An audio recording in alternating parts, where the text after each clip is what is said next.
Welcome back to We Need to Talk, ladies and gentlemen, and welcome back to my hotel room. Now, it's really late. I'm actually shooting this on the Friday, just a couple of hours before this goes live. That's how time differences work. Of course, if you didn't know already, I'm in America. I'm on pre-season tour with Chelsea. However, it's been incredible. However, I didn't want to leave you guys without a We Need to Talk video for this week. And so I sent a tweet out asking for one player your club should sign, and I will agree, i.e. the green section on my graph, or disagree to your suggestion, and also give my reasons as to why you're wrong or right. But without further ado, let's get into it.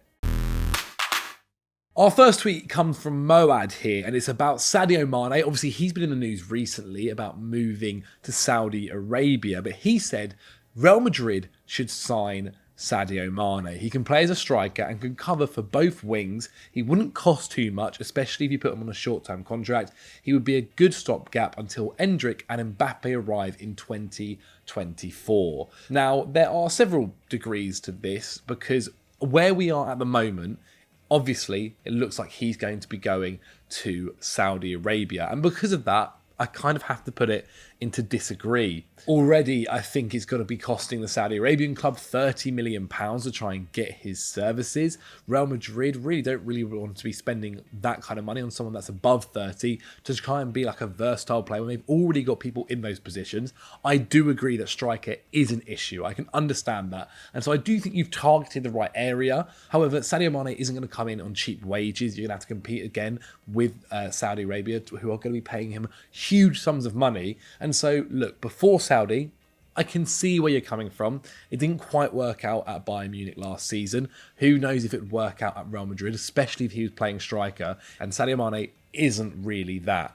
And so I don't think he would be the right person for this choice. Now, this one is a little bit on the nose. It's actually about my club, Chelsea, and it's from Matt, and it is Kimmich, Joshua Kimmich of Bayern Munich fame, another Bayern Munich player, to come to Chelsea. And he says, a true DM, he would free Enzo and allow Caicedo, obviously Chelsea haven't actually signed Caicedo at this point right now, to push further up the pitch, similar to how Kante was utilised. Would also bring significant experience and leadership, would be an incredible add to this side, no matter how unrealistic it is. Now, look, I will play in this world of unrealism, and imagine the possibility of Joshua Kimmich coming to Chelsea. Now, this Chelsea side is actually really, really young. If you're looking at the players that are currently there, some of the most experienced ones are Reece James, Ben Chilwell, Kepa Arrizabalaga. And so, look, there's been a lot of turnover. And so I do kind of understand what you mean by getting in some experience. And if you are looking at the three kind of positions in football, forwards, midfielders, and defenders, Chelsea do kind of lack in that, I guess,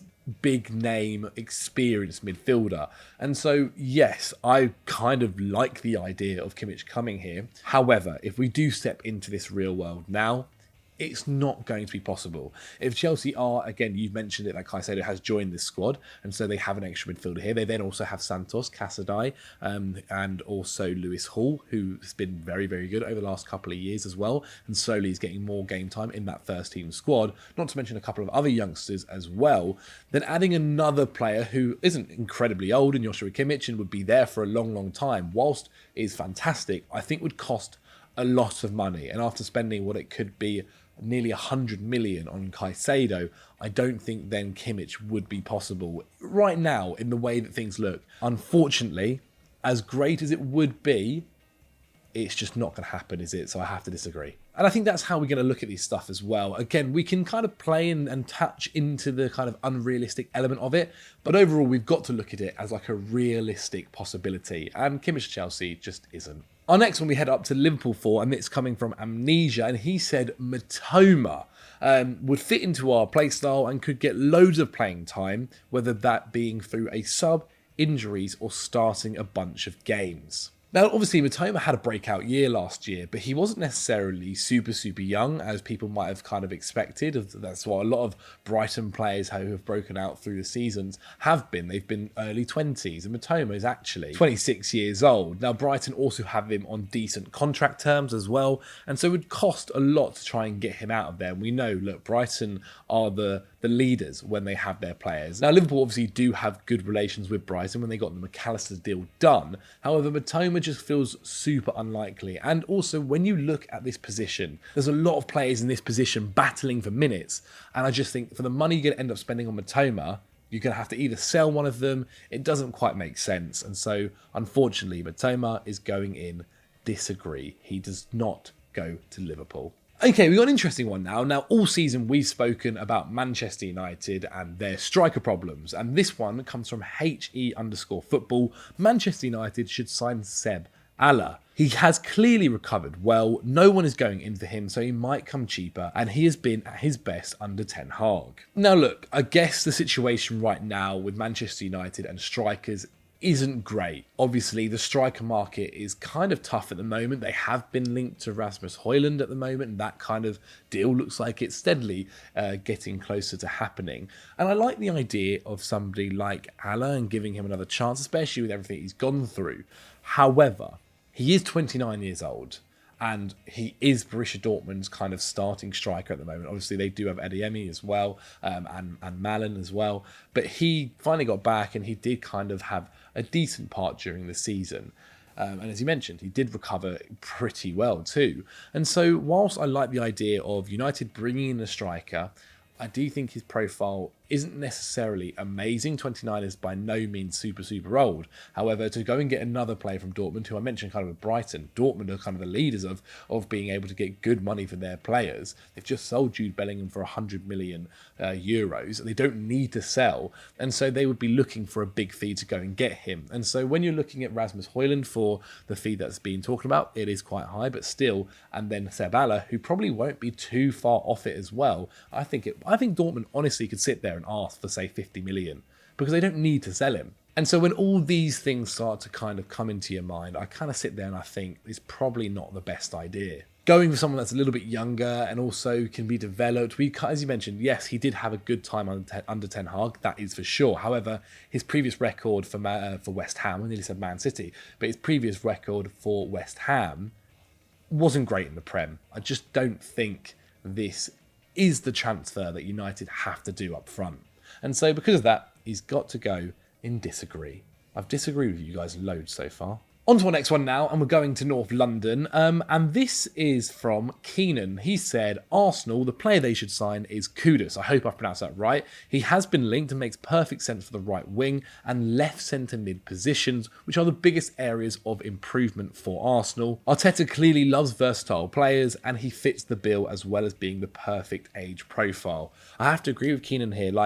The one in particular, more so than left centre mid, is that right wing position. And if he can play left centre mid as well, that's a great plus to have, especially with obviously selling Xhaka. They can't go another season of just playing Saka on that right wing. Obviously, there are players that can do a job there. Kai Havertz is one of those as well. Players need to be rested, especially when you're going to be where Arsenal are in the Champions League and trying to fight on all fronts. And so, yeah, I have to agree. With this. I really like it. Kudus would be the perfect summer transfer window. Getting in Timber, getting in Declan Rice, getting in Kai Havertz, getting in Kudus as well would be perfect.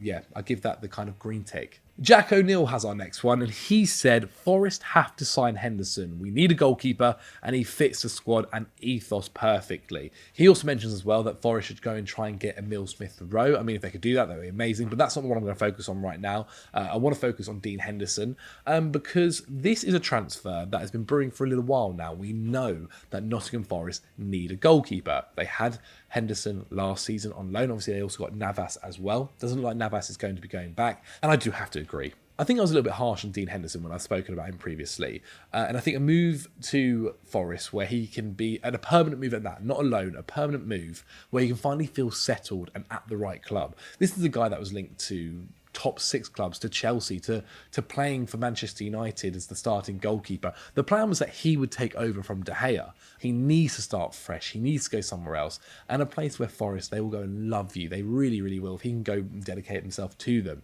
he can have a fantastic career, or at least have a fantastic season with them if he can stay fit as well. I do agree this would be a fantastic transfer, and it feels like it probably will happen as well. It kind of felt before that United were waiting to try and get Onana through the door, fix the or find out about the David De Gea situation. Would he stay? Would he go?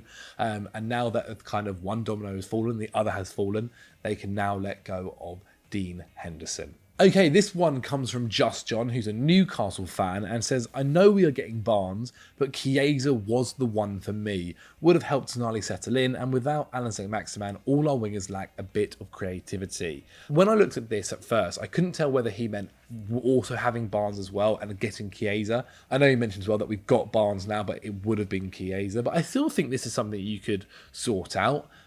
Chiesa, whilst playing predominantly on the left, can play on the right as well. And so you could have him kind of cutting in. I don't think that's a world where it would be too bad. And I do understand what he means by the creative aspect right now. And sometimes when we look at football, we kind of forget about the personality side of things. Having somebody that can help, or having two people that can help each other settle into new environments, new surroundings, that they're not quite used to or comfortable with, isn't a bad idea with his idea of Tonali or Chiesa helping Tonali. Now, money was always going to be a big one here, and Chiesa, his injury issues are a bit sketchy, I think that's safe to say. Look, when he's fit and he can string a number of games together, he is without a doubt a talent. And maybe in 2 years' time, we'll sit here and go, why did Newcastle not go after him? Look, you might sit there and say, Newcastle have all the money in the world. And you're right, you would be right with that. But they have just gone and got Harvey Barnes. And I think it would be a lot of money to go and get someone and play them out of position. And maybe you'd have to do the same with Harvey Barnes if you get Chiesa and put him on the left and Harvey Barnes on the right. When you can go out there and look at a different player that can play on that right wing, who is predominantly a right winger. They're in the Champions League. They need quality. I do agree with that. They need to get more players to have quality and depth too. Getting Chiesa in wouldn't be a bad thing, but I don't think it's the right thing. And for that, I've got to put disagree right now. If it's before Harvey Barnes, I agree, perfect. But right now, it's not the right idea. On to Manchester City now, and this one comes from Justin Flowers, and he said Rafinha, Barcelona's Rafinha, to go to Manchester City. Guy is electric, creative, and can cut in and score just like Mahrez. Barca also owe City 40 million, so would be cheap too. Would also recommend Elise if he wasn't injured. Quickly on Elise, I think he's a talent. Again, we've touched upon him loads. I think he probably needs another season at Palace. And obviously now that he's got that injury, that is a real shame. And hopefully he does recover and go back and further his career as well. But on to Rafinha now. Now, he kind of did a lot of the talking for me there. Look, Mahrez has gone to Saudi Arabia. And so that right wing position does need a bit of depth. One of the things that Man City have done fantastically well over the past few years is add quality in depth, whether it is swapping out Gundogan now for Kovacic, or bringing in Jack Grealish to add competition to that left wing, or having Alvarez as your backup to Erling Haaland. That is fantastic depth, not to mention the centre-back position where Aymeric Laporte might be leaving because he's not had enough game time. I mean, the depth they've got there is crazy. It's ridiculous. We can speak about that all day. But that right-wing position, in losing Mahrez, they do need to go and add someone who has that kind of similar skill set. And Rafinha, whilst not exactly like Riyad Mahrez, does have qualities that I think Pep Guardiola would enjoy and would like. And in losing Riyad Mahrez, they are losing someone that is pretty vital to them. He got 2,000 minutes, or nearly 2,000 minutes in the Premier League last season, 5 goals, 10 assists, and that would only leave them with Bernardo Silva, Jack Grealish, Phil Foden, and I guess possibly Julian Alvarez. Maybe Cole Palmer plays a little bit more, but he likes to play off that left wing too. And so when you think about it, I do kind of have to go and put Rafinha into agree. I think that is the right idea. I think we're kind of getting cover and quality cover, and someone that is only 26 years old as well is a good idea for that right wing position. I'm not saying that Rafinha is going to come in straight away and be starting week in, week out. I actually don't think that at all. But with what they want to do next season, obviously they've just won the treble. They want to try and go and win as many competitions as they can next year. They're going to need that depth. And by losing someone as important as Riyad Mahrez is to Pep Guardiola and his system, they're going to need to replace him. And Rafinha would be a worthy replacement. This one comes from just Barnes, and he said, Florian Balogun to Crystal Palace. And this is a fun one, and it's an interesting one because Balogun is in a situation right now at Arsenal where I think he needs to commit to whatever he does now, and that is either moving on or fighting for a place at Arsenal. I don't think another loan move would be quite smart. Arsenal right now, in terms of that position up front, have Gabby Jesus, who can play there. Kai Havertz can technically play there as well. And of course, Eddie Nketiah. And Eddie Nketiah kind of went down the route of fighting for his position. And it worked out amazingly for him. He got a new contract and he's been able to get a good amount of minutes last season. There was the Gabby Jesus injury as well, which helped with that. And so when you look at Balogun's position right now, he has possibly 3 players he's fighting for minutes with in that position. Take away Kai Havertz, then 2. But in one position of that striker position in Arsenal's 4-3-3 system, it's tough. It's tough. And I think he does need to make that next step in his career, or make the decision for the next step in his career. If Palace can go and offer him game time, and obviously they've got Roy Hodgson as well for next season, they've got Elise. I know he's injured, but he'll eventually come back. They've got Eze there as well. They do have an exciting side.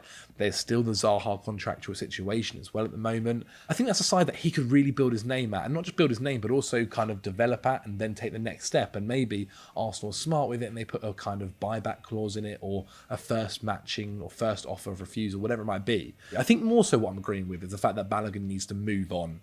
I think he needs to go and take his football elsewhere, and a permanent move at that. And so, yeah, I have to agree with it. Okay, on to our final one now, and we go back to North London for it, because it's none other than Mickey van der Veen to Tottenham Hotspur. Now, this one has also come from number 1 transfer delegate, so there you go. And he said, definitely Van der Veen, cover for left-back and centre-back.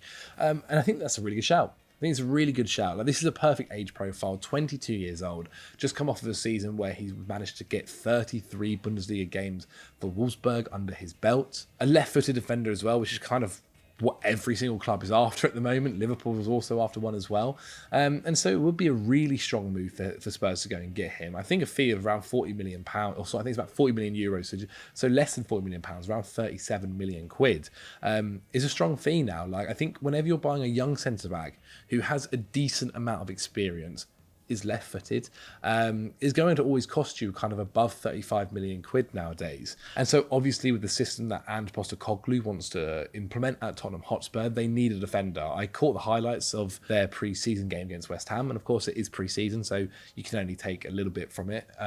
It was interesting. I mean, the attack, I think, is going to be fun, but the defence needs to be sorted out. And I don't think Van der Veen should really be the only signing in defence. Obviously, we're going to go and put him in agree. I do have to agree with this, with number 1 transfer delegate, getting somebody that they can kind of mould and kind of create into their formation and implement the new system, and that can learn it fresh without having played under a bunch of different managers and is also close to the age of 30 would be a really smart idea. I think for the fee, it's really, really smart as well. And so, yeah, Van der Veen to Tottenham Hotspur, I do agree with. That should be the number 1 transfer Spurs make. So guys, there we have it. That was today's We Need to Talk episode. I do apologise for maybe being a little bit too quiet, or for the different settings, or so on and so forth. I hope you guys are having a fantastic time at the moment. And thank you so much for all of the support.